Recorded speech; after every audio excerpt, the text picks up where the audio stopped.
네, 오늘은 교과 이번 기 마지막 기 14기 14과 모든 것이 새롭게 됨이라는 제목으로 교과를 공부하도록 하겠습니다. 함께 먼저 요한계시록 21장 5절에 있는 이번 주 교과의 기억절을 함께 읽도록 하겠습니다. 요한계시록 21장 5절 우리 함께 읽겠습니다. 시작. 보좌에 앉으신 이가 이르시되 보라 내가 만물을 새롭게 하노라 하시고 또 이르시되 이 말은 신실하고 참되니 기록하라 하시고. 네, 먼저 우리가 최근에 금요일 저녁 이 공부 시간을 지난주에 가지지 못했었기 때문에 제가 놓쳤던 그 부분들을 잠시 간략하게 좀 살펴보도록 하겠습니다. 우리 재림교인들이 이 성경적인 해석을 통하여 가지고 있는 어떤 심판과 천국에 대한 믿음은 어떻게 구성이 되어져 있는가 하면, 가장 먼저 우리는 현재 우리가 살고 있는 현재의 조사 심판이라고 하거나 재림전 심판이라고 하는데, 우리는 이 재림전 심판 기간에 오늘날 우리가 이렇게 살아가고 있습니다. 이것은 예수님께서 승천하셔서 하늘 성소에 계셨다가 지성소 안으로 들어가신 이후로부터 재림의 때까지 이루어지는 심판의 기간인데요. 이 기간 동안 우리 의인들을 예수님께서는 옹호해 주시며 예수님을 믿는 자들이 어떻게 하늘에 갈 수 있는지에 대하여 예수님께서 온 우주의 천사들과 거민들에게 예수님 자신의 피로써 우리를 보증해 주는 그러한 기간이라고 우리가 볼 수가 있습니다. 다시 말해서 이 재림전 심판이란 우리 의인들, 예수님을 믿는 의인들을 옹호해 주시는 그런 심판의 기간이라고 하는 것입니다. 그리고 이 재림전 심판의 기간이 맞춰지는 때에 예수님께서는 하늘에서 이 땅으로 재림하시게 될 것이며, 그때 우리 살아있는 의인들과 또 죽었던 의인들은 부활하여서 공중에서 예수님을 맞이하게 되고 또 하늘에 올라가서 1000년 동안 그곳에서 왕노릇을 하며 살게 될 것입니다. 특별히 예외적으로 예수님의 재림의 때에 예수님을 십자가에 못 박히도록 직접적인 악을 행한 악인들은 무덤에서 특별 부활하여서 그들의 눈으로 직접 예수님의 재림을 목격하고 다시 죽게 될 것입니다. 이것을 우리는 특별 부활이다 이렇게 이야기를 하는데요. 여하튼 의인들은 예수님의 재림의 때에 저 하늘에 올라가서 1000년 동안 살게 될 것인데, 이 기간 동안에 의인들은 악인들을 심판하게 될 것입니다. 왜 악인들이 구원을 받을 수 없었는지에 대하여 모든 이들이 이때에 이해를 하게 될 것입니다. 그리고 천년기가 지난 이후에는 둘째 부활, 곧 악인들이 부활을 하게 될 것이며, 이때의 사탄 마귀는 부활에 부활한 악인들과 함께 영원한 하나님의 불로서 소멸하게 될 것이며, 이때 온 우주에서 죄라고 하는 것은 완전히 도말되어지고 사라지게 될 것입니다. 그리고 최종적으로 하늘에 있던 새 예루살렘은 완전히 황폐하게 된 이 지구로 내려오게 될 것이며, 새 하늘과 새 땅을 이 지구에 새롭게 창조하심으로 이 지구에서 우리는 하나님과 함께 영원토록 살게 될 것입니다. 이렇게 우리 재림교인들은 여기에 기록된 이러한 심판의 과정을 이해하고 있으며, 최종적으로 이 땅에 재창조될 새 하늘과 새 땅에서 우리가 하나님과 영원히 함께 살게 될 것을 믿고 있습니다. 우리 재림교인들의 천국에 대한 이해가 이러한 과정들로 이루어져 있다고 하는 것입니다.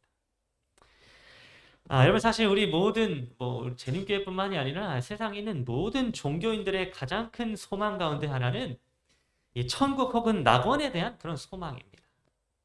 기독교나 불교나 혹은 힌두교나 그 어떤 다른 종교를 할지라도 최종적인 가장 큰 소망은 바로 이 낙원에 대한 소망이라고 하는 것입니다. 각자 종교에서 묘사하는 천국에 대한 이미지는 조금씩 다를 수 있고 또 이해하는 바가 조금씩 다 다를 수 있지만, 여튼 이 종교를 가진 사람이라면 누구나 이 천국을 꿈꾸고 또 이 낙원을 꿈꾸게 되는 것입니다. 그렇다면 여러분은 어떻게 천국을 꿈꾸고 있습니까? 여러분은 이 땅에 나중에 최종적으로 재창조될 이 새하늘과 새 땅이 어떠한 곳이라고 생각하며 또 그곳에서 어떻게 살게 될 것을 여러분은 꿈꾸고 있으십니까? 여러분 저는 최근에 한 가지 고민이 있었는데요. 그 고민이 무엇이었는가 하면 바로 이 제가 취미로 바이올린을 한번 사서 배워볼까라고 하는 그런 고민이었습니다. 그냥 어느 날 갑자기 제가 바이올린을 배우면 좋을 것 같다 뭐 이런 생각이 들어서 제가 바이올린을 살까 말까 이렇게 제가 고민을 하게 되었던 것입니다. 근데 뭐 아직 제가 결론을 다 내리지는 않았습니다만 현재로서 저는 이 바이올린을 그냥 배우지 않는 쪽으로 생각이 많이 기울게 되었습니다. 근데 제가 왜 바이올린을 그냥 안 배우기로 생각을 하게 됐냐면 바로 이 시간과 재정이 현실적으로 부족하기 때문이었습니다. 현실적으로 제가 이 바이올린을 맨날 연습하고 있을 만한 충분한 시간이 없기 때문에 바이올린을 큰맘 먹고 혹시 제가 사도 바이올린에 먼지가 쌓여 있게 놔둘 것만 같았고 또 제가 바이올린 레슨을 받으려면 그 비용이 많이 필요한데 그만한 돈을 지불할 만큼 뭐 재정이 넉넉하지 않기 때문에 그냥 바이올린을 배우지 말아야겠다. 그런 슬픈 결론에 이르게 되었던 것입니다. 저는 개인적으로 뭐 여러 가지 새로운 것들을 배우고 또 새로운 것들을 익히고 싶어 하는데 안타깝게도 우리 사람의 시간이 유한하기 때문에 이 땅에서 마음껏 그러한 것들을 배우고 또 경험할 수 없는 형편에 우리가 처해 있는 것입니다. 그래서 저는 가끔씩 내가 나중에 천국에 가게 되면 이 땅에서 배우지 못했던 이 바이올린도 배우고 또 그동안 배우지 못했던 수많은 악기들과 또 노래 그리고 여러 가지 다양한 것들을 시간의 제약 없이 다 배우고 싶다 뭐 그런 생각을 제가 하게 되었습니다. 저는 이 땅이 다시 창조되는 그 새 하늘과 새 땅에서 영원토록 새로운 것들을 자주 배우고 익히게 되는 그런 꿈을 제가 꾸게 되었던 것입니다. 어떻습니까? 여러분도 이 나름대로 새 하늘과 새 땅 여기 이런 곳에서 살게 될 꿈을 잘 꾸고 계십니까? 네, 아마 여러분들이 꿈꾸고 있는 뭐 각자의 꿈들이 다 있으리라 생각이 되어집니다. 그래서 이번 교과는 바로 우리가 마침내 가게 될 이 새 하늘과 새 땅이라고 하는 낙원이 과연 어떠한 곳인지에 대하여 교과는 설명을 해주고 있는데요. 특별히 이 새 하늘과 새 땅에는 4가지 특징들이 있습니다. 그래서 한번 이 4가지 특징들을 이렇게 살펴보도록 하겠습니다. 첫 번째로 우리가 마침내 이르게 된 이 새하늘과 새 땅은 오늘날 우리가 살고 있는 이 지구의 모습과는 완전히 다른 재창조된 공간이 될 것이며 그 어떠한 정치적인 억압도 없는 곳이 될 것입니다. 그래서 요한계시록 21장 1절은 그 사실에 대하여 이렇게 기록을 해주고 있습니다. 새하늘과 새 땅을 보니 처음 하늘과 처음 땅이 없어졌고 바다도 다시 있지 않더라. 여러분 이 말씀과 같이 이 새 하늘과 새 땅은 현재 오늘날 우리가 살고 있는 이 땅과 하늘이 없어지고 다시 창조되어지게 되어서 완전히 새로운 곳이 될 것입니다. 즉 오늘날 우리가 보고 있는 이 세상의 풍경과는 완전히 다르고 또 완전히 새로운 곳이 된다고 하는 것입니다. 뿐만 아니라 성경은 그 이후에 바다도 다시 있지 않더라 라고 이렇게 기록을 해주고 있는데 여러분 성경에서 이 바다라고 하는 것은 이 억압하는 정치적 상태를 상징하고 있습니다. 세상 정치가들 때문에 억압을 받고 있는 것에 대한 상징으로 바다라고 하는 단어가 성경에 쓰여졌다고 하는 것입니다. 그런데 그런 바다가 새 하늘과 새 땅에는 없다라고 이렇게 요한이 기록을 해주고 있기 때문에 우리는 이 구절을 통하여 뭘 확인할 수 있는가 하면 새 하늘과 새 땅에는 그저 뭐 풍경이나 환경만이 새로워지는 게 아니라 우리를 통치하는 통치자가 그 정치가 백성들을 억압하지 않는 온전한 통치가 될 것이라는 사실을 확인할 수 있는 것입니다. 오늘날 여러분 이 땅에는 잘못된 정치와 또 잘못된 지도자들의 통치로 인하여 고통당하는 이들이 많이 있습니다. 그런데 새롭게 창조될 이 새하늘과 새 땅에는 그러한 일들이 다시는 있지 않을 것이라고 기록해 주고 있는 것입니다. 두 번째로 새롭게 재창조될 새하늘과 새 땅의 특징 가운데 하나는 바로 이 새 예루살렘이 이 땅 위에 세워지게 된다는 사실입니다. 요한계시록 21장 2절은 이렇게 기록해 주고 있습니다. 또 내가 보매 거룩한 성 새 예루살렘이 하나님께로부터 하늘에서 내려오니 그 준비한 것이 신부가 남편을 위하여 단장한 것 같더라. 여러분, 특별히 유대인들, 이스라엘 백성들, 유대인들에게 있어서 이 예루살렘이라고 하는 성전은 굉장히 중요한 것이었습니다. 유대인들을 지탱하는 가장 큰 뿌리 가운데 하나가 바로 이 예루살렘 성전이었던 것입니다. 하나님의 임재하심을 나타내주는 그런 성전. 그래서 하나님께서 이스라엘 백성들을 다스리시며 하나님께서 그들과 함께 하신다고 하는 바로 가장 큰 증거가 바로 이 예루살렘 성전이었기 때문에 유대인들에게 있어서 성전이란 그들의 가장 소중한 뿌리 그 자체였던 것입니다. 그런데 그 성전이 AD 70년에 불에 타서 없어지게 되었습니다. 이 땅에 더 이상 예루살렘이라고 하는 하나님의 임재를 나타내주는 증거가 사라지게 된 것입니다.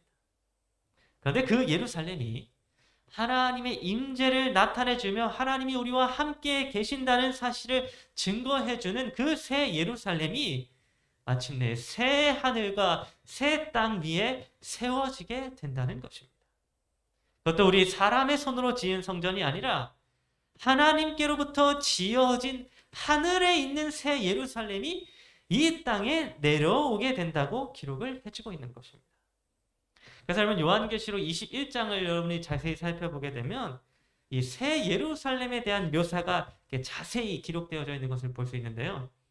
혹시 이 새 예루살렘의 모습이 어떠한지 좀 궁금하신 분들은 요한계시록 21장을 읽어보시면 좋을 것 같습니다. 여튼 새하늘과 새 땅의 두 번째 특징은 바로 이 새 예루살렘 성전이 이 땅에 내려오게 된다는 것이었습니다. 세 번째로 새하늘과 새 땅의 또 다른 특징은 바로 하나님의 장막이 사람들과 함께 있으므로 우리가 하나님과 함께 거할 뿐만 아니라 하나님의 얼굴을 우리가 대면할 수 있게 된다는 것이었습니다. 요한계시록 21장 3절은 이렇게 기록해주고 있습니다. 보라, 하나님의 장막이 사람들과 함께 있음에 하나님이 그들과 함께 계시리니 그들은 하나님의 백성이 되고 하나님은 친히 그들과 함께 계셔서. 여러분, 새하늘과 새 땅에는 하나님의 장막이 사람들과 함께 있을 것이라고 기록을 해주고 있는데, 여러분, 일반적으로 우리 재림교회는 이 하나님의 장막이라고 하는 것, 곧 하나님이 거하시는 하나님의 집이 곧 새 예루살렘이다, 그렇게 해석을 하고 있습니다. 하나님께서 거하시는 곳이 하나님의 장막이자 하나님의 집이라는 것입니다. 그런데 하나님께서 이 땅 위에 새롭게 세워지게 될 새하늘과 새 땅에 하나님이 친히 거하시게 될 것이기 때문에 그 새하늘과 새 땅 위에 세워질 새 예루살렘 성전이 곧 하나님의 장막이 된다, 이렇게 이해를 하고 있는 것입니다. 그런데 여기서 중요한 건 무엇인가 하면 바로 하나님께서는 새하늘과 새 땅, 곧 다시 창조되어지는 이 지구라고 하는 새로운 장소에 하나님의 백성들과 함께 친히 여기에 거하신다라고 하는 사실입니다. 여러분, 이거는 굉장한 사실입니다. 하나님이 새하늘과 새 땅이 창조되어지는 그때에 친히 우리와 함께 거하신다라고 하는 사실입니다. 여러분, 심지어 요한계시록 22장 3절과 4절은 이렇게 기록을 하고 있습니다.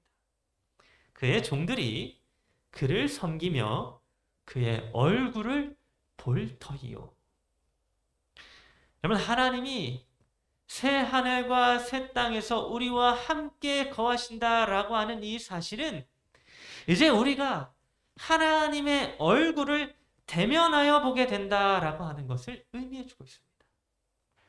여러분, 아담과 하와가 태초에 죄로 인하여 타락하게 된 이후로 맞이하게 된 우리 인류의 가장 비극적인 결과는 무엇이었는가 하면 바로 다시는 하나님의 얼굴을 대면하여 볼 수 없는 상태에 처하게 된 것이었습니다. 그래서 여러분 창세기 3장 8절은 이렇게 기록합니다. 아담과 그의 아내가 여호와의 낯을 피하여 동산 나무 사이에 숨은지라. 여러분 죄로 인하여 아담과 하와는 하나님의 낯을, 하나님의 얼굴을 피하였다라고 성경은 기록해 주고 있습니다. 여러분 이처럼 우리 인류는 이때로부터 죄로 인하여 다시는 하나님의 얼굴을 보지 못하게 되었습니다. 그래서 출애굽기 33장 20절은 이렇게 기록합니다. 네가 내 얼굴을 보지 못하리니 나를 보고 살 자가 없음이니라. 여러분 당시에 정말 의로운 자였던, 믿음이 충만했던 모세도 이 땅에서 하나님의 얼굴을 보지 못하였습니다. 하나님은 오직 하나님의 등만 간신히 모세에게 보여주셨고 이 땅에 있는 그 어느 누구도 하나님의 얼굴을 보지 못하였다는 것입니다. 요한일서 4장 12절은 그 어떤 누구도 하나님을 보지 못하였다는 사실에 대하여 이렇게 기록합니다. 어느 때나 하나님을 본 사람이 없으되. 여러분 이와 같이 불순종함으로 타락한 우리 인류는 그 어느 누구도 하나님의 얼굴을 보지 못하게 되었습니다. 이것은 여러분 인류의 가장 큰 비극이었습니다. 우리를 창조하신 자의 얼굴을 보지 못한다고 하는 것, 또 우리의 아버지의 얼굴을 알지 못한다고 하는 것, 우리의 부모님의 얼굴을 단 한 번도 보지 못한다라고 하는 것은 사실 굉장히 비극적인 일인 것입니다.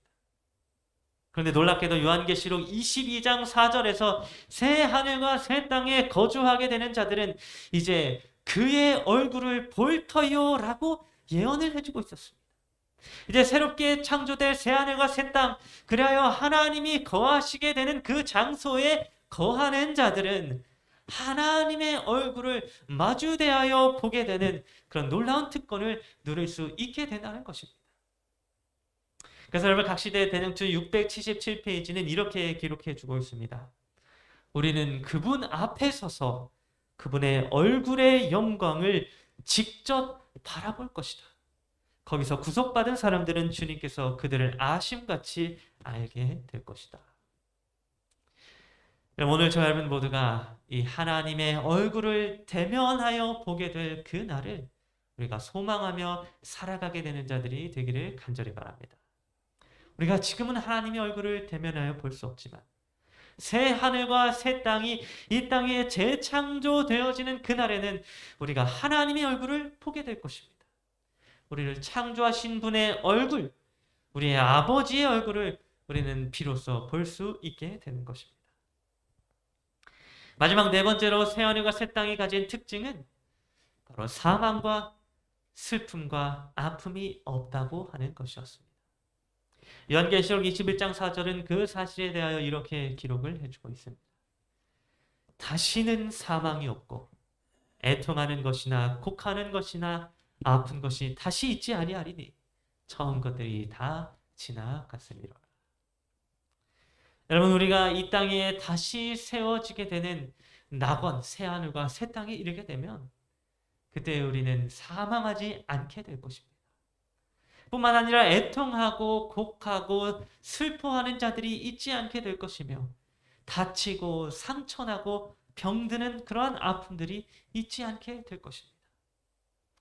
그래서 여러분 시편의 한 기자는 바로 이러한 놀라운 새 하늘과 새 땅에 대한 믿음을 가지고 시편 116편 8절부터 10절에서 이렇게 노래를 하였습니다. 주께서 내 영혼을 사망에서 내 눈을 눈물에서 내 발을 넘어짐에서 건지셨나이다. 내가 생명이 있는 땅에서 여호와와 함께 행하리로다. 내가 크게 고통을 당하였다고 말할 때에도 나는 믿었도다. 여러분 여기 기록되어 있는 이 파란 글씨 생명이 있는 땅, 이 생명이 있는 땅이라고 하는 표현은 바로 새 하늘과 새 땅을 말해주고 있습니다. 언젠가 이 땅에 새롭게 세워지게 될 새 하늘과 새 땅에서는 사망이 다시 있지 아니할 것이며 우리의 눈물이 닦여지게 될 것이며 다시는 걸려서 넘어지지 아니하게 될 것이라고 하는 믿음을 가지고 이 시편의 기자는 이 땅에서 당하는 고통과 환난과 아픔 속에서 끝까지 견디고 인내하였다라고 그렇게 고백을 하고 있는 것입니다. 여러분 생각해 보면 우리의 인생은, 우리의 삶은 눈물이 마를 날이 없습니다. 슬픔과 아픔들이 언제나 우리 주변에 있으며 마침내 우리 자신도 사망하게 될 자들인 것입니다. 이것은 사람이 어떠한 노력으로도 결코 떨쳐낼 수 없는 아픔이자 저주입니다. 그러나 그러한 고통 가운데에서도 우리가 여전히 그러한 세상의 고통을 견디고 이겨낼 수 있는 것은 바로 이 새하늘과 새 땅에 대한 믿음이 있기 때문입니다. 우리가 이 땅에서 위로를 받을 수 있는 것은 바로 생명의 땅, 새하늘과 새 땅에는 그러한 모든 고통과 아픔과 슬픔들이 사라지게 될 것이기 때문입니다. 오늘 저 여러분 모두가 바로 이러한 시편의 기자와도 같은 믿음을 가지게 되기를 간절히 바랍니다. 여러분 시대가 갈수록 세상 사람들은 우리의 믿음을 보면서 비웃게 될 것입니다. 무슨 천국이 있냐? 무슨 새하늘과 새 땅과 같은 말도 안 되는 것들을 믿냐고 우리들을 비웃을 것입니다. 이 땅에서 잘 사는 게 더 중요하다면서 우리를 어리석은 자들로 말할 것입니다. 그러나 여러분 그 어떠한 비웃음과 또 모욕과 억압 속에서도 여전히 믿음을 지켰던 수많은 믿음의 선조들과 같이 오늘 저와 여러분 모두가 이 새하늘과 새 땅에 대한 믿음을 끝까지 지킴으로써 마침내 모든 눈물이 씻김을 받고 또 사망을 이겨내며 아픔이 다시는 있지 않는 새 예루살렘에서 하나님의 얼굴을 대면하면서 영원한 기쁨 중에 살아가게 되는 그런 젊은 모두가 되기를 간절히 바라면서 교과 공부를